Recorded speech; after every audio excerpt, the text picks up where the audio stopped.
Recording in progress. Welcome back, everybody. It's the Broken Brain, and you know me. Unless it's your first time listening, then it's great to meet you.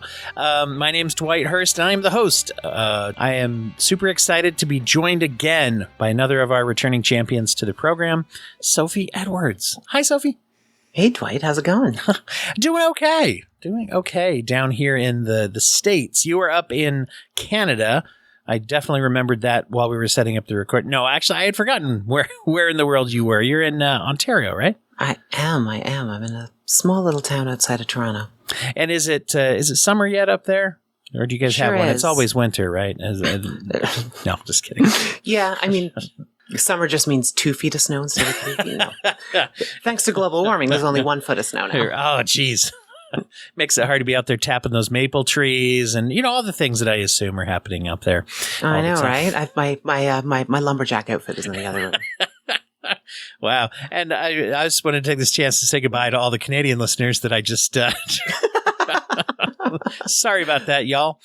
But welcome back on the show. We had been kicking around the idea of talking again for a while, and we're finally organized it. It's happening. We had. Right now. When did we talk last? It was back in like October or something like that. Maybe even last summer. Who knows? Yeah. It's been a few minutes anyway. Yeah, exactly. You were kind enough to come on before to talk about vocal coaching for transgendered women, which is one of your specialties in your career. And that was I've got some good feedback from people. Is a thing that a lot of people don't talk about, I think, enough to know about some of how vocal issues and gender confirmation can mean quite a bit for people. And so that was one of our classic episodes that we did before. Glad to know I've reached the lofty heights of the canon of classics. When we were discussing and setting up today, you've been doing a lot of work with history, and you have your YouTube series that people can check out that has a lot of history, and a particular history of the existence, if you will, of trans people throughout the world. We sometimes hear people go on about, well, nowadays, am I right? That's an impression of someone out there. I don't know who it is. If it's you and you're listening, then I don't know. Whatever, man. You should listen. You should listen if you're the one saying that, because newfangled isn't really a thing when it comes to humans. Very often, there's not many things that are new, and certainly being transgendered is not new. Not even a little bit. Not even a little bit. And I mean, the convenient side of being the type who's just aggressively hating with no real reason other than to try to distract us from the real problems that we're facing in the world is that you don't have to be moored by anything inconvenient like facts or reality. You can just say stuff. And whether or not it's true, it doesn't matter. You can just say stuff. Yeah. So that's what they do. They just say stuff. And it's not true. It's absurd.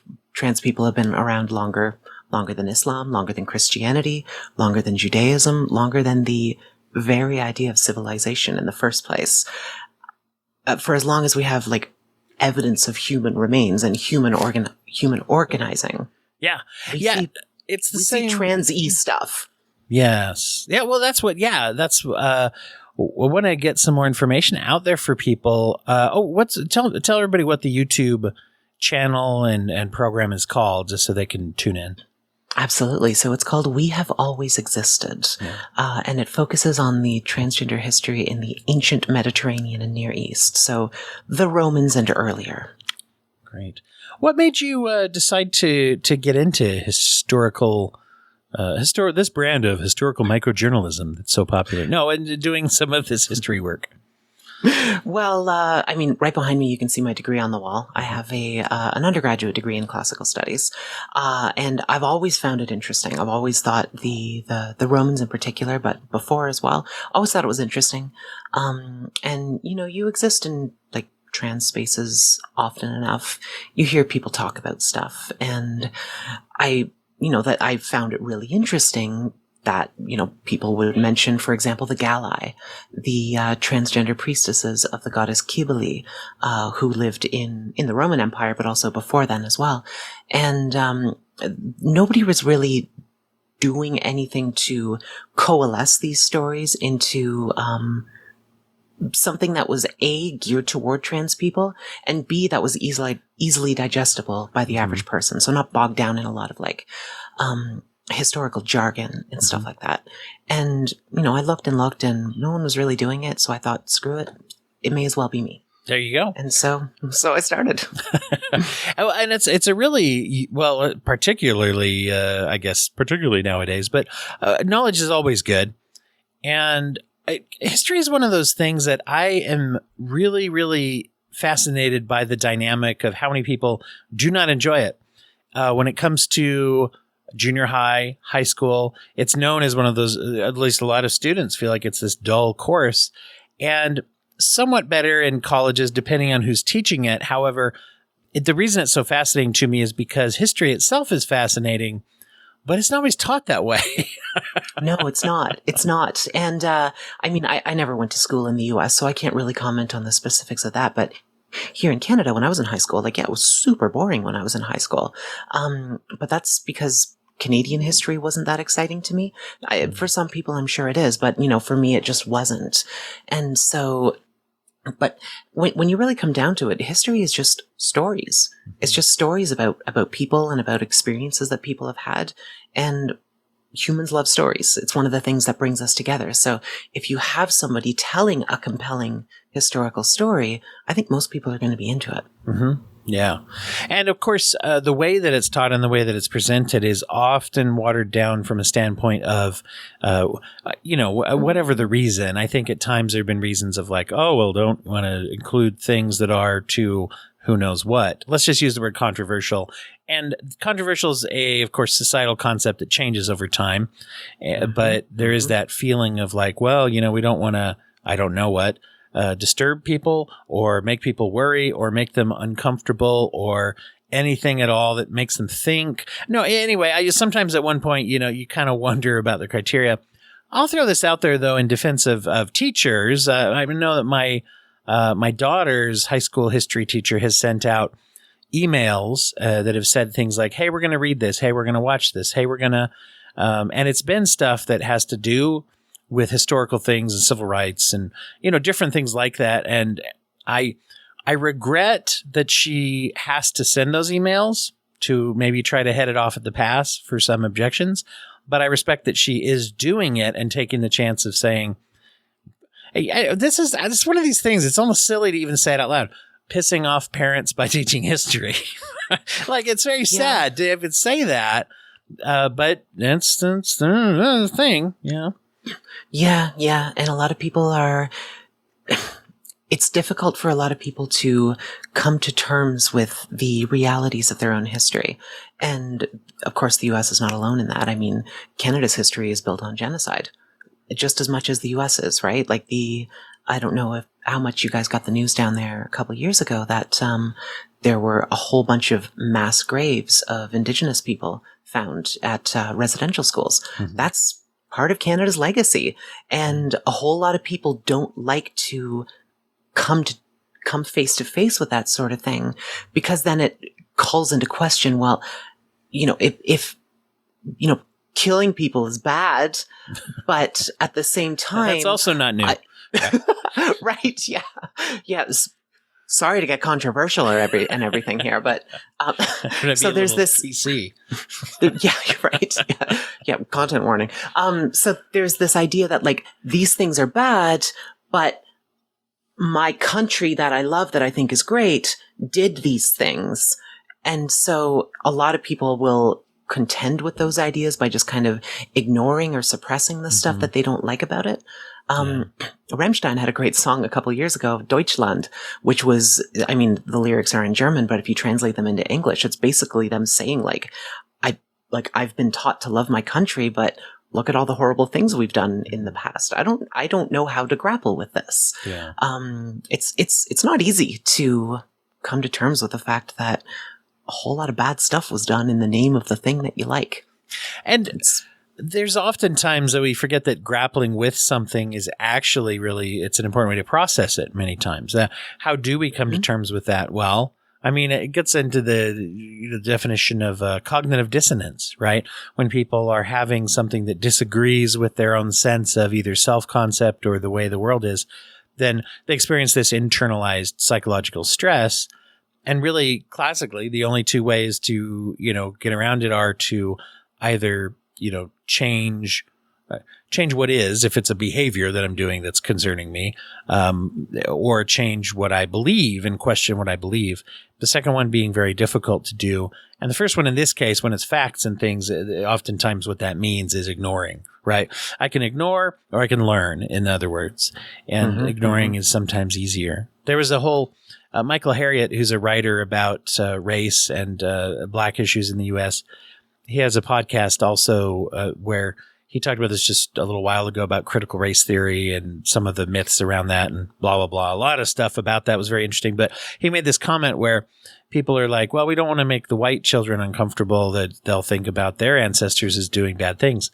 And he said, okay, that may just sound silly on its front or whatever. But he made this point that what we need is, we actually do need uncomfortable white children. That's a great thing, because then they'll grow up and try to right the wrongs of the past if they're uncomfortable. Because if we're not uncomfortable, people in a position of privilege don't tend to do a lot, right? Because we're in a position of privilege. I mean, even if we mean well, sometimes it's like we forget, or I need to take a break from that for a week. And we do because we can. Right. So like white cis het, whatever it is, to be a little uncomfortable is actually a really good thing if we have to come to terms with learning about the world. Yeah, absolutely. Yeah. Absolutely.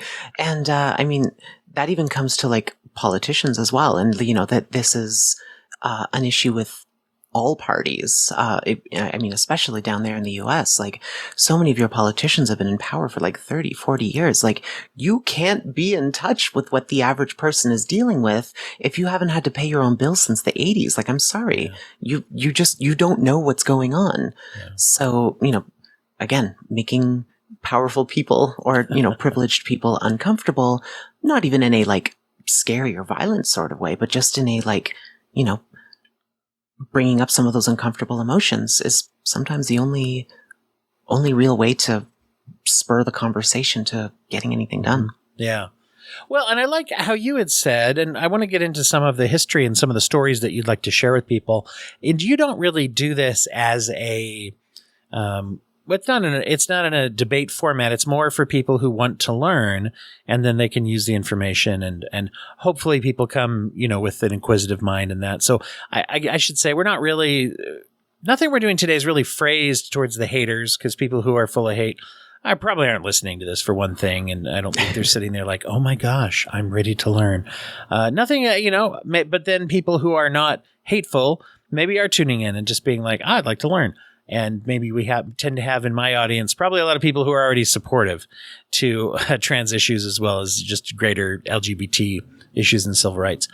I think, anyway, from the feedback I've gotten, that's probably who the audience is. They've listened. They know me. So one would hope. Yes. So this is for all of us, and things that hopefully, if you hear this, by the way, it doesn't cost you anything to share the information that you're going to get today with people. Those people, especially maybe that would be a little awkward, not dangerous, but a little awkward, to share that with the people that you know in your life. All those of you out there, really think about that. Send them this episode or share it. Anyway, just because it doesn't cost you anything to share info with people, and it can do a lot of good. So there we go. That's my little pitch. But tell us, where do you want to start? Let's hear some of the stories. You had mentioned did you say Gali? The Gali. Yeah. Okay, so we can start with that one. Sure. If that's a good one to start, you're expert. I've got a handful of episodes out. I think that's episode 5 of the ones that I've done so far. So I've covered 4 different topics, and then I have like an intro, just kind of like outlining my approach to this sort of subject. But yeah, the Gali, that's my most recent one. And frankly, it's the one with the best production quality, because I'm starting to figure all this stuff out. So that's helpful. So they were, I got a real kick out of them, because they were the priestesses of the goddess Cybele, or Cybele, depending on how you want to say it. Cybele is closer to the Latin, so I say it like that. And she's an Eastern goddess. She comes from modern day Turkey. The region was called Phrygia, kind of like closer to the west coast of Turkey. She came to Rome through various different means. During the Second Punic War, there was a prophecy that they learned that if they brought the Great Mother from Phrygia to Rome, they would win the war. So they did, and they ended up winning the war as a result. We can't prove them wrong. No, just kidding. Of course. Correlation equals causation. If you remember nothing else today. Yes. Spreading misinformation. When the Kybele stone, it was a meteor that represented the goddess, arrived in Rome, the Galli arrived with her. And these were, they were assigned male at birth, and they were charged with taking care of the goddess.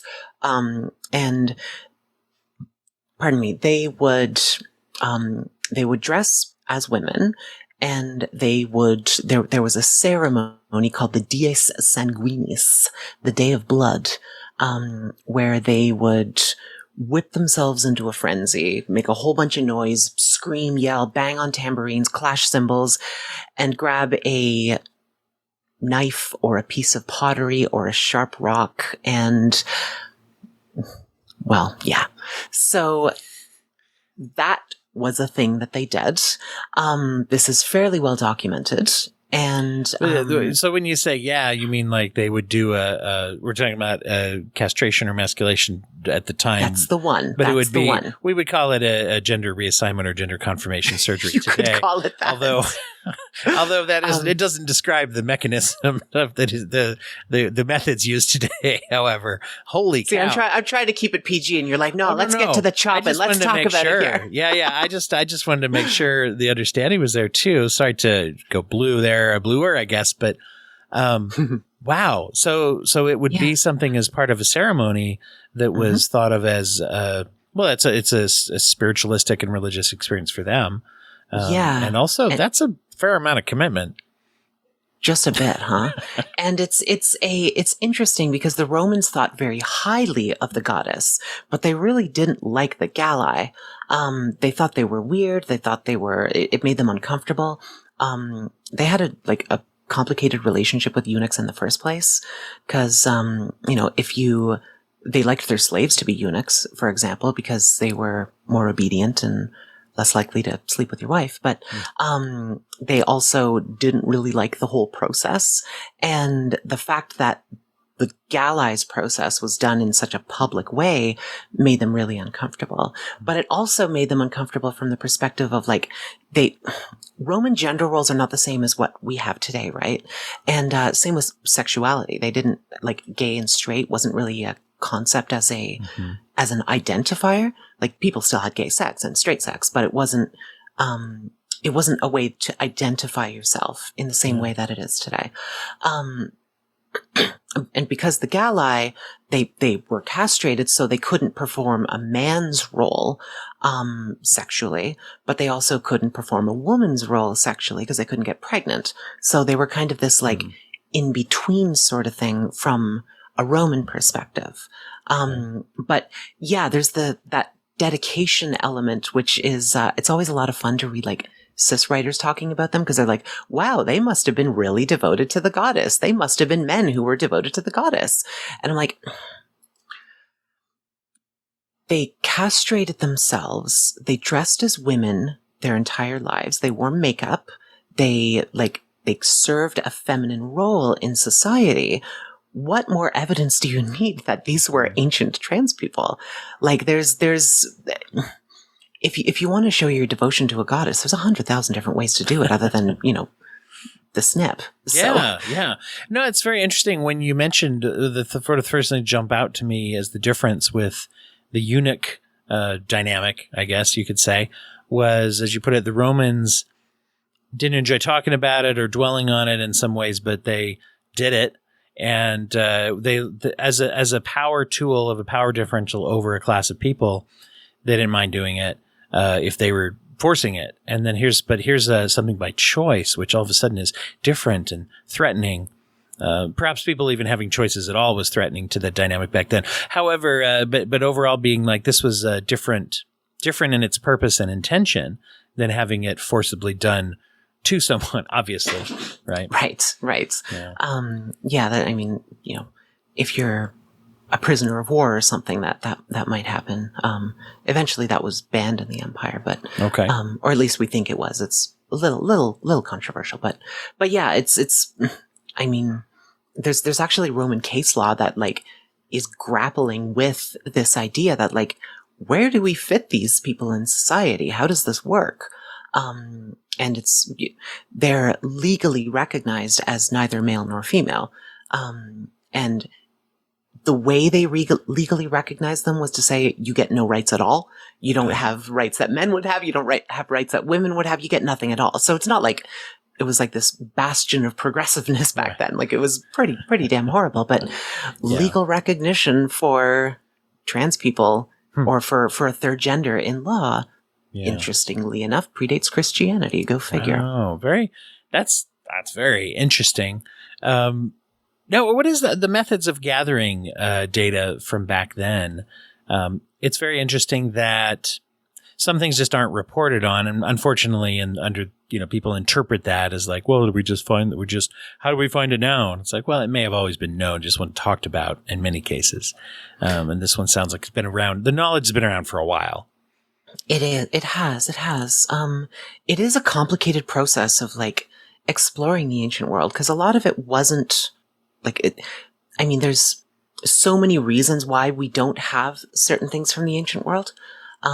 Some cultures didn't write stuff, right? Like there's the Romans wrote a lot, so we know a lot. The Greeks wrote a lot, so we know a lot. The Persians didn't write a lot, so we don't know as much about them. And most of what we do know comes either from their ruins or from Greeks writing about them. Arguably, they were a lot more important on the world stage than the Greeks were, but we know way more than about the Greeks because they wrote more. So there's evidence of trans feminine priestesses among the Scythians who lived in kind of like modern day Ukraine around the Black Sea. But they didn't write anything. So all we know about them comes from Greek sources. So there's that. And then there's, of course, the older something is, the less likely it is to survive. But then there's also evidence that things were just destroyed when they were just rediscovered. Or hidden away too. A lot of what we discovered in Pompeii is quite lewd to modern sensibilities. For example, there's dicks all over the place, and they would hide them in this secret museum. It's called the Secret Museum, the Gabinetto Segreto, in Naples, and that was only open to the public in the year 2000. So, like, this stuff it's either it doesn't survive, it wasn't written down, or it's hidden away. And the stuff that we do have is quite limited for those three reasons. So it's a hell of a time trying to dig through, sometimes literally, sometimes metaphorically, what we have to get an understanding of where we came from. Yeah.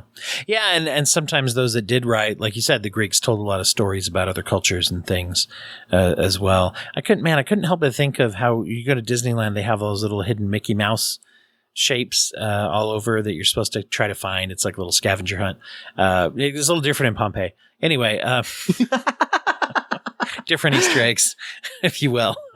Daddy, what are these mouse ears? Oh, those aren't mouse ears. Those ones aren't. Yeah. You mentioned the Scythians. Is another example? Was that a similar, as far as we know, to the Galli? So that surgical process. We know so much less about them than we do the Galli. Like, we know more about the Romans than we do any other Western culture until the printing press, because they wrote so much, and so much of it survives. And, so many modern cultures, like, came from the Romans, right? Yeah. So we know a lot about them. The Scythians, we know very little because, again, they didn't write anything. But they were called the Enari, the priestesses, and That's probably not what the Scythians called them. It's a Greek word that just means kind of like effeminate. And we know they were assigned male at birth. We know they served a woman's role as kind of like diviners, soothsayers, sort of thing.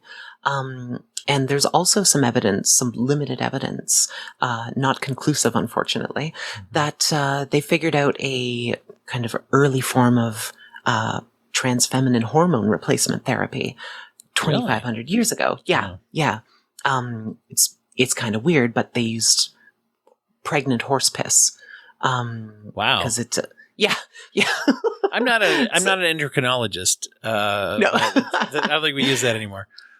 Well, we do. In fact, really? Believe it or not. See, that's why I said I'm not. Tell me more. I know, it's wild, right? So, there's this drug that is, it was used for, like back earlier, trans healthcare. I don't think it's used anymore. But it's used for menopausal cis women. It's called Premarin. You may or may not have heard of it, but, it is estrogen, and Premarin, pregnant mare urine. Premarin. Premarin has a different, there's different branding with that name. Yeah, a little bit, huh? But also you can backpedal easily. Well, we told you it's in the name. Exactly. Well, that's really interesting. Yeah, so there's some indication. And this is always fascinating to me when ancient cultures do things. I'm always amazed, I find, as a child of the modern age, I can't help but be surprised they could do anything back then. Even back as far as a couple generations ago, I'm like, oh wow, they manufactured a lot of stuff without some of the ways we can do it now. But they were quite smart. We forget how smart people have always been. That being smart and creative and clever has never. That's also not new. We didn't just come up with that either. Yeah, absolutely. They're no more or less intelligent than we are today. Obviously, there's no way to prove this, but I believe that if you went back in time and kidnapped like a Roman baby and brought him to the modern age and raised him, and of course he didn't die of some sort of disease that he doesn't have immunity to, they'd be no different than the rest of us. It's easy to forget. It's like, oh, they're 2,500 years ago. They didn't even know how to make air conditioning. Well, yeah, but doesn't mean they're any less smart. They had versions to meet the same need of a lot of those things, right? So, fascinating about that. So, that's a very interesting. There's indications then of that. I was wondering about the transition process. Do we know much about that? And of course, the interesting thing is, I don't know that anybody back then was any more entitled to personal information, medical information than they are now. Although people often feel free to ask trans individuals, so what's going on? What stages and what have you gone through? And it's like, well, it's none of your business, really, for one thing. But so I don't know if it was recorded much. Do you know, like back then, we've got a couple examples. Obviously, the ceremonial surgery thing, self-surgery, the potential horse piss medicines back then. What kinds of processes did people have available to them? Yeah, so it's we don't have much that's written from the perspective of the people who experienced them, which really sucks. We don't have any Galli who wrote anything. They may or may not have written things. They were locked in the Temple of Cybele all day, except during, once a year during the festival of Cybele, they were let out. But other than that, they were locked away in the temple because the Romans thought they were icky. So, they might have sat around all day writing. They might have done, who the hell knows what they did? We don't really know. And that's quite unfortunate. We have some, there's a Byzantine writer from I think the 6th or 7th century. I'm in the process of doing this research right now, so I'm not fully I don't fully understand it yet, but he did he's quite graphically described the process of castrating eunuchs. so we know how they did that. As far as like the Scythians go, there's the horse urine thing. There's we know there were some herbs that they grew that do have anti-androgen properties. But that there's, as far as the specifics go, I wish we knew more. Mm-hmm. Yeah, so it's mostly stories of the use of those things, which I guess does that just leave us to say, well, why would they? I mean, that they did have those effects, obviously. Yeah, and for people who were assigned male at birth that were living as women, and also be a pretty big coincidence if they were drinking horse urine for other reasons. I guess that would make sense. Right. Yeah. That's not the sort of thing that you're naturally, it kind of looks like beer and I like beer. So let's give it a shot. Like when you're 3 years old and you're like, well, this shampoo smells good. So let me try it. It must taste good too. Right. So yeah, interesting to see those processes. Did you find that in most ancient cultures, was there still the animosity like you saw in the Roman Empire? And unfortunately, we don't have to go quite that far back to see examples of animosity currently. But was that there, or did you find were there ancient cultures that seemed to have better relationships with trans issues? It is. It's hard to make a comparative statement one way or another because it's so different.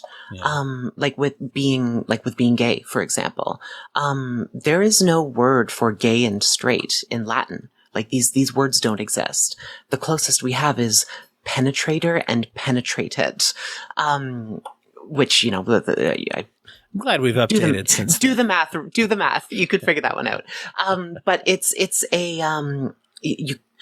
essentially, if you were a Roman man, you could sleep with as many dudes as you want, and it wouldn't be a big deal so long as you were the top. So, like, is that better or worse than the modern age? It's like, I don't know. It's difficult to make sort of like comparative statements in that light. That's a good point. Yeah, because concepts of things would be just so different, and also so few people had rights, I guess, too, would probably be another. Yeah, that's true too. Another thing, or very many rights, I guess. Interesting. Yeah, especially with the Romans, it was citizenship was extremely limited until I think the late 2nd or early 3rd century. The Emperor Caracalla gave like everybody citizenship, but before then it was like, are you a citizen? No. Then you might have like limited rights, and then there's like this like hierarchy of rights, and then of course at the bottom are humans that are owned by other humans. Right. Yes, absolutely. All right. What are some other examples or stories that we should share? Sure. So there's the one of probably the most well-known ones would be the Roman Emperor Elagabalus, and there's a lot of evidence that Elagabalus was also trans.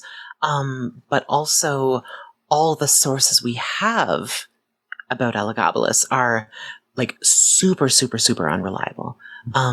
They either are just like bad history, or another one was like a good historian, but wrote during the era of Elagabalus's successor, who hated his predecessor. Yeah. So, that's a complicated one. There's like stuff where like Elagabalus asked surgeons for for female genitals. And that seems like, that seems pretty straightforward, but pardon me, again, that comes from a very unreliable source. So I go into that one. I use she, her pronouns for Elagabalus because I'm going to err on the side of, of being, honoring the dead, so to speak. But sure. Unfortunately, the conclusion that I come to is we don't really know, and we probably won't ever know, which is a real drag. And then I have one on the mythological figure Hermaphroditus, who is a lot of intersex people kind of look up to her. And also I explore some evidence that there were intersex people back then as well. So it makes sense. You wouldn't really invent or create a deity concept that didn't represent I mean, something in the real world. I mean, I know some cultures it's like, oh, Ganesh has an elephant head, but there are real elephants. Right. It's like, right. We just make up elephants. Right. It's not like Ganesh has like a Klingon head or something that wasn't ever heard of. Like, it's like, no, it's a real thing. Personality attributes that go along with that too. I mean, things like that exist in different cultures, and to say, yeah. Also, once again, it doesn't really make sense, especially if you're a believer in a lot of the, I don't know, science, wacky kind of disciplines like science. The indication is, if you look and see, well, this exists biologically amongst humans. Why wouldn't it always have? It's once again, that's not how evolution works. It doesn't just all of a sudden start last month. Yeah. There is evidence that intersex happens more often these days because of some of the chemicals that have been put in the environment because people don't care about the environment. Sure. But that's just to say that it's more frequent now, but not to say that it's a new thing. Right.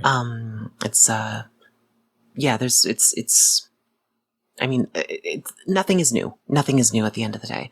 All this stuff has been around for a very, very long time. Yeah. All I'm doing is talking about what we already really know, but just isn't talked about in a grand scale. What has this represented to you, doing this work and learning what you've learned, and what does it represent to you?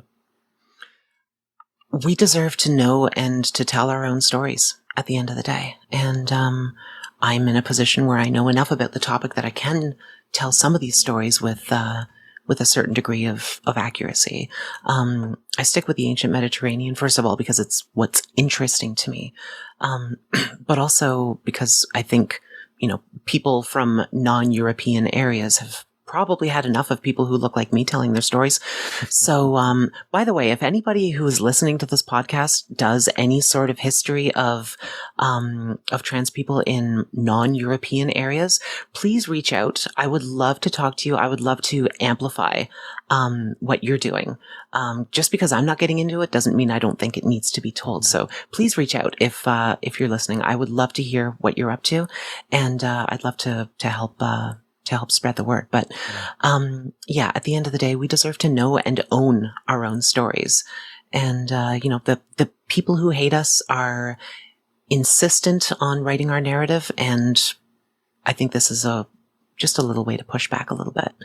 I'm not hoping to change any minds of transphobes. I don't really care what they say because it's all just nonsense anyway.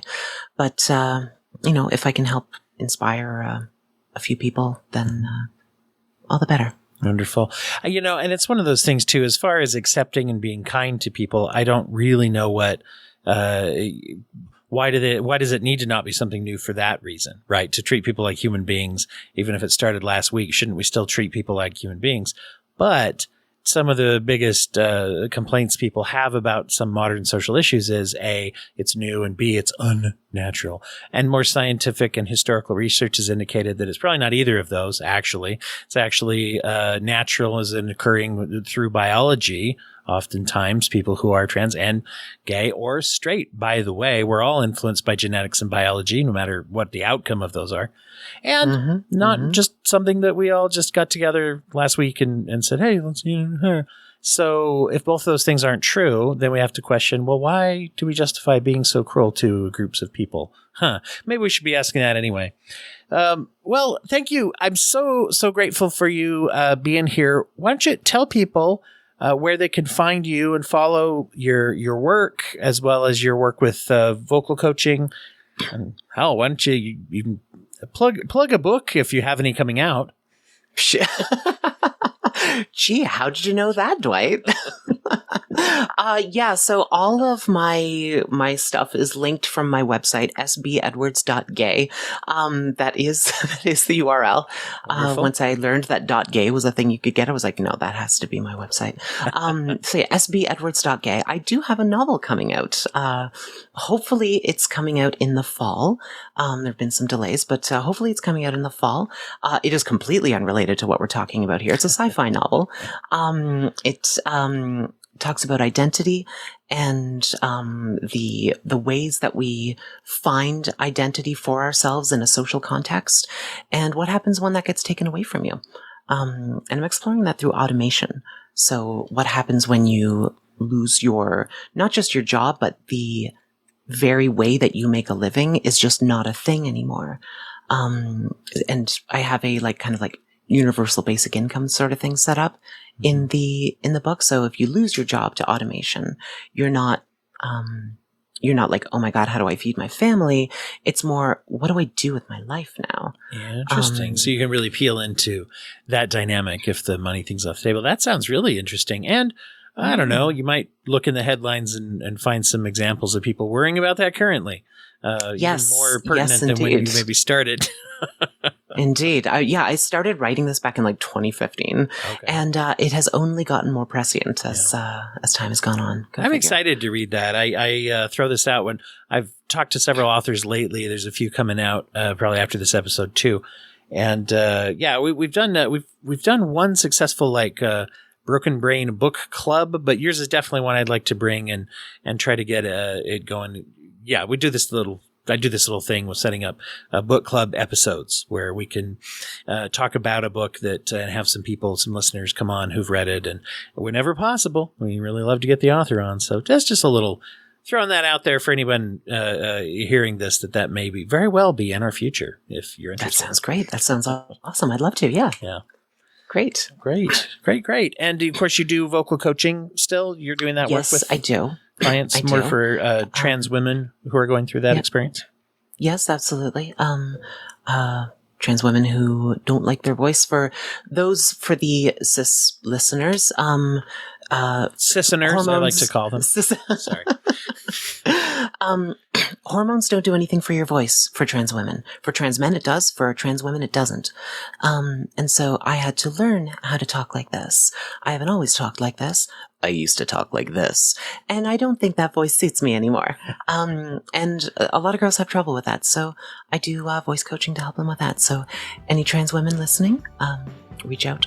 Same on my website, sbedwards.gay.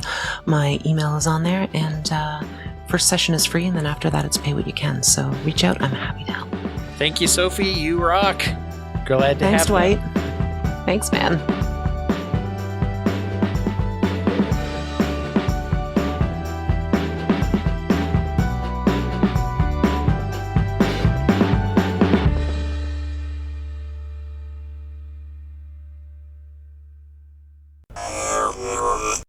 Thank you for listening to the Court and Parts Podcast Network. To listen to more Court and Parts shows, visit courtandarts.com.